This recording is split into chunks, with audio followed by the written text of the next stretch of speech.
안녕하세요. 양원석의 복지생각입니다. 오늘은 중요한 사안일 때에는 직접 만나서 이야기해보자 라고 하는 내용으로 말씀드리겠습니다.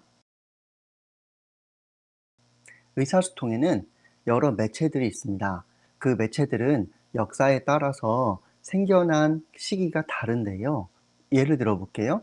원시인이 있었다라고 보겠습니다. 그렇다면 그 원시인은 다른 원시인을 만나겠죠? 그때 어떤 의사소통을 했을까요? 언어가 없었고 문자가 없었을 겁니다. 그렇다면 무엇으로 할 수밖에 없느냐 하면 표정, 그리고 제스처, 이런 것들을 가지고 의사소통할 수밖에 없었겠죠.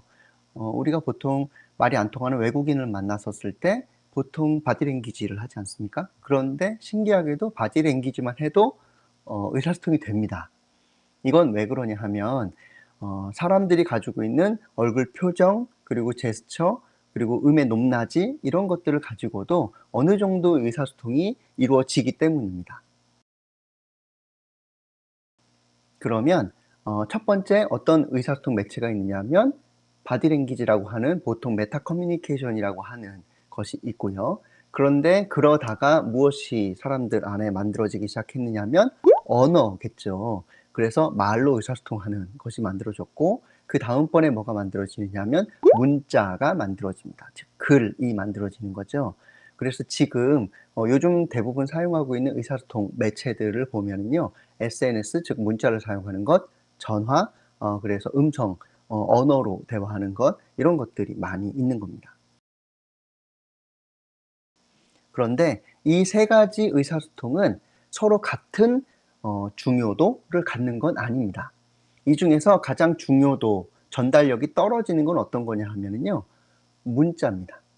우리는 문자로 글로 쓰면은 많이 명확성이 있다라고 생각하지만 실제로는 어떻게 되느냐 하면 제가 발신하는 여러 정보 중에서 제스처 그리고 말로 할 때의 높낮이 억양 그리고 뉘앙스 이런 것들은 다 빼진 채 쓰여지는 것이 글입니다. 문자입니다. 그래서 문자를 많이 사용하면 사용할수록 어떤 일이 벌어지느냐 하면 커뮤니케이션의 의도가 다 담기지 않기 때문에 왜곡이 많이 일어납니다. 그래서 인터넷, 페이스북, SNS, 문자 메시지 이런 것들로만 의사소통하면은요. 서로 오해가 쌓이기 십상이고 오해는 기본적으로 있다라고 생각하고 전제하고 의사소통하는 것이 필요한 겁니다. 왜냐하면 전체 내용을 다 담기 어려운 매체이기 때문에 그렇습니다. 그래서 문자 메시지를 보낼 때에도요. 그냥 문자를 보내는 것과 뒤에 이모티콘을 붙여서 내 감정 표현을 보여주느냐 안 보여주느냐에 따라서 왜곡되는 것들이 매우 달라지게 되는 건 요런 차이들이 있는 겁니다. 그렇다면 한번 생각해 보십시오. 문자보다는 무엇이 좀 더 정확한 의도를 전달하게 되느냐 하면 언어일 거고요. 언어보다 훨씬 더 명확하게 전달되는 거는 만나서 이야기하는 그 태도까지 같이 보는 겁니다. 그렇다면 아주 중요한 사안일 때는 어떤 의사소통 매체를 사용해야 될까요? 문자 메시지, SNS 이런 것들로 하기에는 왜곡될 가능성이 매우 높고 오해를 받을 가능성이 매우 높은 겁니다.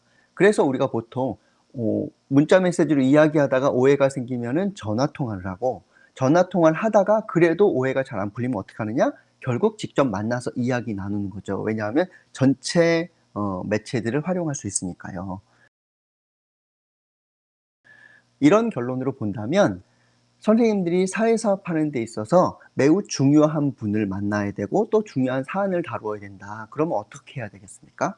문자 메시지? 아닙니다. 전화? 아닙니다. 적극적으로 찾아뵙고 만나서 이야기하면서 내 태도도 보여드리는 것이 의사소통의 왜곡을 줄이면서도 중요한 사안을 다루는 방법이 되는 겁니다.